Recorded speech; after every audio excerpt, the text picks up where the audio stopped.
हर लड़का के मोबाइल में तो कम से कम 4 लड़की 3 लड़की का मोबाइल नंबर उसके मोबाइल में जरूर होगा। बोलो बात सही कि गलत है? बोलो हैं? जबकि उस लड़की से उसका कोई रिश्ता नहीं है। अच्छा, टाइमो बंधा हुआ है, उसका टाइमो ओकरा बता दीजिए, फुटकी तोरा से 3 बजे बात करबो।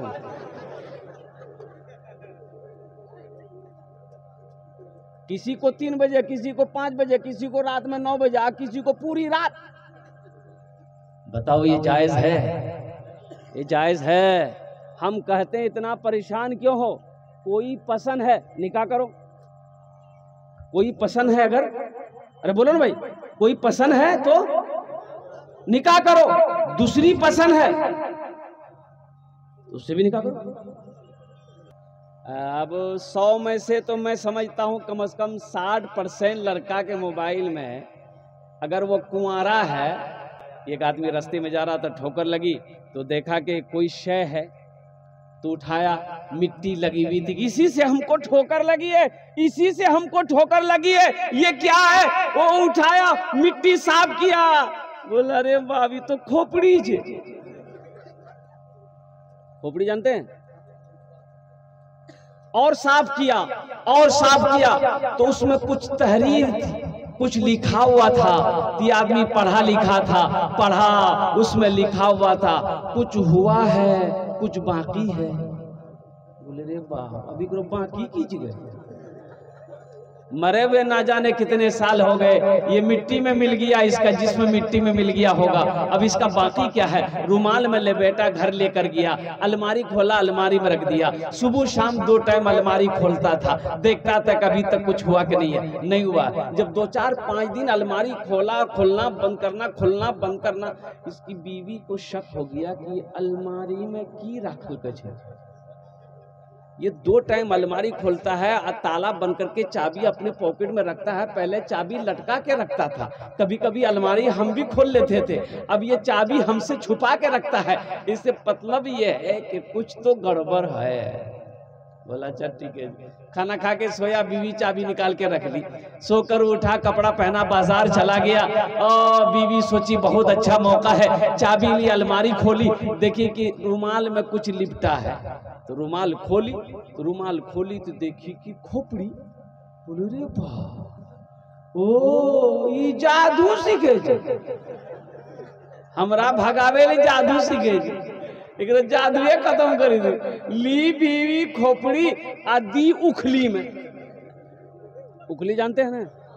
उखली दी, दे चोट दे चोट दे चोट, इतनी चोट मारी कि भूसा बनाकर तालाब में फेंक दी। शाम को बाजार से आया, बड़ा परेशान हो गया, चाबी नहीं मिल रही। बी बोली कि चाबी गिर गई थी, लीजिए चाबी ली, अलमारी खोला, ना रुमाल है ना खोपड़ी है, तो पीछे से बीवी बोलती की चाबी तो खोपड़ी, जादू सीख रहे थे। बोले नहीं अल्लाह के बंदी, हम जादू नहीं सीख रहे थे, ये खोपड़ी कहाँ गई? तो बीवी बोली उसकी तो वो हालत किए है कि वही जानेगा। तो शोहर ने कहा कि क्या किए, वही तो हमको जानना है। तो बीवी बोली कि उखली में देख के इतनी चोट मारे कि भूसा बना के तालाब में फेंक दिए। इसका शोहर बोला कि बस बात समझ में आ गई, यही उसका बाकी था। अब तीसरी पसंद आ गई तो अरे बोलो उससे भी करो। चौथी पसंद आ गई, उससे भी करो। इसके बाद भी तुम्हारी पसंद अगर खत्म नहीं हो रही है तो ये पसंद नहीं है, तुम्हारी खुजली की बीमारी है। अल्लाह कुरान में कहता है मा ताबा लकुम मिनन निसाई मसना वो सुलासा व रुबा। मेरा अल्लाह कहता है तुम्हें 1 पसंद कर लो, 2 पसंद कर लो, 3 पसंद कर लो, 4 पसंद कर लो, लेकिन आगे आयत सुनो। आगे अल्लाह कहता है शर्त है कि अगर तुम अदल कर सको, इंसाफ कर सको तब करो, नहीं कर सकते हो तो ये की काफी है।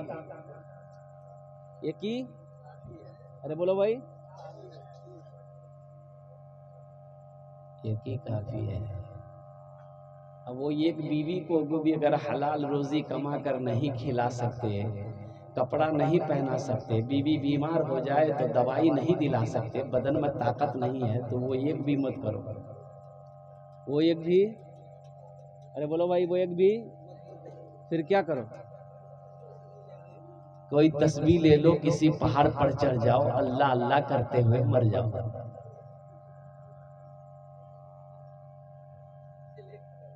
अल्लाह को जवानी की इबादत सबसे ज्यादा पसंद है। आप कोई भी जॉब लेने के लिए जाओ, बूढ़े लोगों को जॉब नहीं मिलती है भाई, बूढ़े लोगों को जॉब मिलती है नहीं, जॉब नहीं मिलेगी, दरवाजा नहीं खुलेगा, जाओ तुम्हारे लिए कोई नौकरी नहीं है और कुर्बान जाओ। मेरा अल्लाह को जवानी की इबादत पसंद है। हमारे कितने नौजवान ऐसा है जो मस्जिदों में नमाज पढ़ता हुआ नजर आता हो। अभी मस्जिदों में देखेंगे, बस समझ लीजिए कि अगर 20 गो नमाजी है तो उसमें से कम 18 गो बूढ़ा है और 2 ही गो नौजवान मिलेगा या 2 गो बच्चा मिलेगा। क्या नौजवान के ऊपर में नमाज फर्ज नहीं है भाई? नौजवान के ऊपर में नमाज फर्ज है कि नहीं? बोलो भाई। तो कब पढ़ोगे? बोले बियाह करेंगे तब करेंगे। अगर कब पढ़ोगे नमाज? जब बूढ़ा हो जाएंगे तब नमाज पढ़ेंगे। और कुर्बान जाओ, कब पढ़ोगे नमाज? जब मौत आ जाएगी तब पढ़ोगे। कब न पढ़ोगे नमाज? कब्र में पढ़ोगे। कब पढ़ोगे नमाज? हशर के मैदान में पढ़ोगे। कब पढ़ोगे नमाज? जब बिस्तर पे लग जाओगे तब पढ़ोगे नमाज। जब बदन से ताकत खत्म हो जाएगी तब पढ़ोगे नमाज। नमाज माफ नहीं है। एक बात याद रखना, एक बात याद रखना, अल्लाह के फरिश्ते इतना चप्पल मारेगा ना सर में, सर का बाले उड़ा देगा। नमाज किसी भी हालत में माफ नहीं है। हशर के मैदान में सबसे पहले पूछ नमाज की होगी। इसलिए मुसलमानों, इसलिए नौजवानों, नमाजों की पाबंदी करो। अभी मुफ्ती शकील साहब फरमा रहे थे और कुर्बान जाओ कि रिस्क में बरकत नहीं है। आज तो लोग शिकायत करते हैं, लोग तावीजें ढूंढ रहे हैं कि हजरत कोई वजीफा बताइए, हजरत कोई तावीज ऐसी दीजिए कि घर में बरकत ही बरकत। तावीज से अगर बरकत मिल जाए तो सबसे पहले हम ही लोग न लेंगे कि आपके लिए छोड़ देंगे।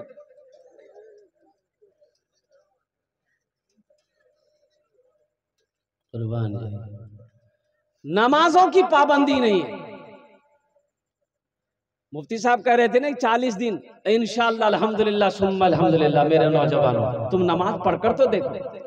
12 बजे के बाद ना तकरीर लोग सुनते नहीं हैं। मुकर्रिर तकरीर करेंगे, वो खा करके उलट जाएगा।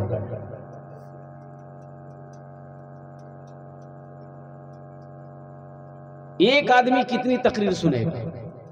एक आदमी का बैठने का क्षमता 3 से 3.5 घंटा है। साइंस कहती है कुव्वत पावत कैपेसिटी 3 से 3.5 घंटा है। अब मुसलसल बाद नमाज इशा से लेकर अब तक बैठे हुए रात 2 बजने जा रहे हैं। फजर भी पढ़नी है, फजर पढ़नी है ना इंशाअल्लाह। अब पता ये चला कि 2-3 बज गए, 4 बज गए, आज जाकर के चादर तान के सो गए। फजर की अजान भी पता नहीं चला। मालूम ये पड़ा कि पूरी रात जलसा सुने और जो असल काम करना था वही काम नहीं कर पाए। अमीरुल मोमिनीन हजरत उमर फारूक रदी अल्लाह ताला अन्हु सलाम फेरे, मस्जिद नबवी में सलाम फेरे। और सलाम फेरने के बाद अपने चेहरे को मुक्तदियों की तरफ किए तो देखा कि एक शख्स नहीं है, अब्दुल्ला नहीं है। दुआ के बाद आपने पूछा कि भाई अब्दुल्ला आज नमाज में नहीं आया, क्या उनकी तबीयत खराब हो गई है क्या? जमात में नहीं आया। बोला चला जाए देखा जाए उसके घर पर। तो उसके घर पर तशरीफ ले गए, दरवाजे पे दस्तक दी। उनकी वालदा ने दरवाजा खोला, कहा कि अम्मा अब्दुल्ला कहाँ है? जमात में नहीं आया, नमाज में नहीं आया। तो माँ ने कही कि अमीरुल मोमिनीन वो तो पूरी रात नफल पढ़ता रहा, अभी वो फजर से चंद मिनट पहले उसकी आंख लग गई, सो गया। तो हजरत उमर फारूक रदी अल्लाह ताला अन्हु ने इरशाद फरमाया, काश वो पूरी रात सोया रहता, नफल ना पढ़ता, सोया रहता, फजर की नमाज पढ़ लेता, ये उससे बेहतर था।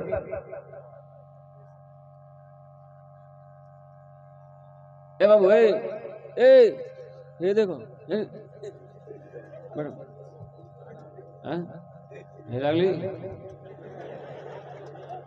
अच्छा, आप लोग वादा करें कि जब तक मेरा बयान होगा ये आधा घंटा इंशाल्लाह आप लोग दिलजमी के साथ बैठेंगे, कोई जाना आना नहीं होगा ना? आई लगले एक जगह तकरीर कर रहे थे, एक नौजवान खड़ा हुआ। मैंने कहा क्या हुआ? बोला क्या है? बोले बैठो। वो बैठ गया। 10 मिनट के बाद फिर खड़ा हुआ। मैंने कहा क्या बेचैनी भाई? बोला बहुत जोर से। उनको बैठो नौजवान हो, बर्दाश्त करो। बैठ गया।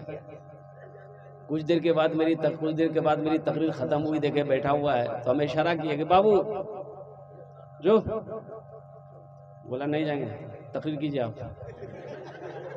हमने कहा काहे नहीं जाएगा? बोले क्या करने जाएंगे, जो करने जा रहे थे वो यहीं हो गया, अब जाने की जरूरत नहीं है, अब आप तकरीर कीजिए, हम सुनेंगे।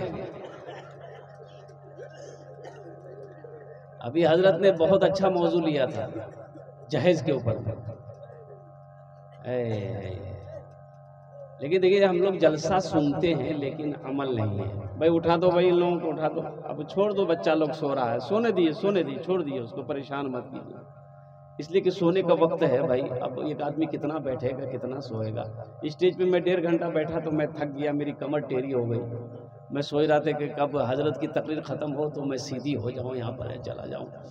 इस्तंजा भी लगा हुआ, सोचा कि मैं जाऊँ तो फिर वो इस्तंजा से फारिग हो, वज़ू बनाइए फिर आइए। तो एक भाई ने मशवरा दिया, बहुत अच्छा मशवरा दिया कि हजरत कुछ देर बर्दाश्त कर लीजिए ना, अब तो तकरीर ख़त्म होने वाली है, आपकी बारी आ जाएगी। हमने कहा कि हाँ ये बात भी सही है। वही बात याद आया, अब रात 1:30 बजे हमको तकरीर करने के लिए मिली है। अल्हम्दुलिल्लाह सुम्मा अल्हम्दुलिल्लाह। तो आप लोगों ने वादा किया है हमारे हजरत अल्लामा मुफ्ती शकील साहब दामत बरकातुहुम से जहेज के हवाले से बहुत अच्छी गुफ्तगू, हजरत की इस्लाह मुआशरा का जो जलसे का उन्वान है वो जो हजरत ने की है, मैं मज़ीद समझता हूँ कि अगर अमल हम लोग कर लें तो फिर मज़ीद उस तकरीर के बाद फिर किसी दूसरी तकरीर की ज़रूरत नहीं है। हम लोग जलसा सुनते हैं, अमल नहीं।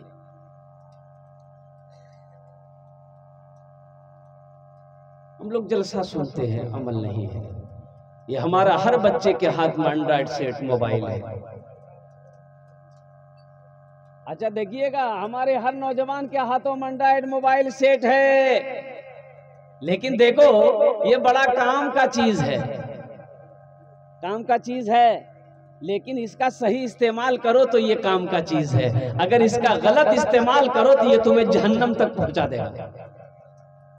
कहां तक पहुंचाएगा? जहन्नम में जाओगे। ये जहन्नम तक ले जाने वाला है ये, अगर इसका गलत इस्तेमाल। अब मैं ये कहता हूं कि इस पुरफतन दौर के अंदर में हमारे कोई भी बच्चा नौजवान चाहे फेसबुक चलाता हो चाहे व्हाट्सएप चलाता हो, जो फेसबुक चला रहा हो, जो फेसबुक देख रहा हो, जो फेसबुक को छेड़ रहा हो, तो कहीं ना कहीं उससे गलती हो रही, कहीं ना कहीं उससे बदनिगाही हो रही है। इससे बचो मेरे नौजवानों। अल्लाह कुरान में कहता है, ए मोमिनो जब तुम रास्ते में चलो अपनी निगाहों को नीची रखो। कहां रखो? नीची कहां? आंख निकाल के रख दिए जमीन में? अरे निगाह झुका के चलना है, नजर नीची रहे, नजर नीची रहे। निजी नजर नीची रखने का मतलब क्या है?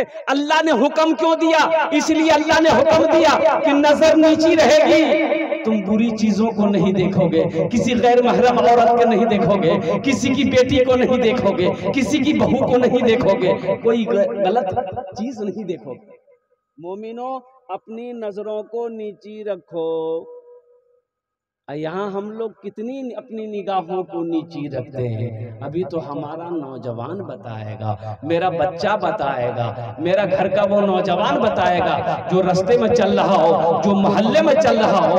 हमारी बहू बेटियां घर से निकलती हैं और कुर्बान जाओ ये उसे छेड़ता हुआ नजर आता है, और अल्लाह अकबर कबीरा गलत निगाहों से देखता हुआ नजर आ रहा है।